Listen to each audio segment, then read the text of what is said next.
নানু ভাই দেখো তো খালামণি তৈরি হয়েছে কিনা।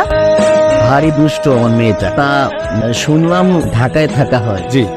খালামণি তুমি কি করছো? রেডি হচ্ছি। তোমাকে দেখতে না অনেক লোক এসেছে, আর একটা ছেলে দেখতে অনেক হ্যান্ডসাম, তোমার সাথে তো মানাবে। ওয়ালাইকুম আসসালাম। আপনার নাম কি?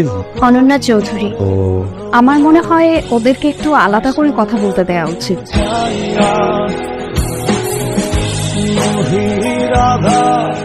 আপনি এভাবে তাকিয়ে আছেন কেন? আপনাকে বেশ সুন্দর লাগছে। Thank you. আপনি কখনো প্রেম করেননি? আচ্ছা, আপনি কি এটা জানার জন্য আজকে দেখা করতে চেয়েছেন? না না, এখন সবারই তো অতীত থাকে। আমি আসলে এই বিষয়গুলো নিয়ে কথা বলতে চাই না। আসসালামু আলাইকুম। বাবা, অনন্য আসলে একটা সিটি রেখে বাসা থেকে বের হয়ে গেছে, আমাদের কারো ফোনও রিসিভ করতেছে না। বাবা, আচ্ছা, এইসব কি কইলো?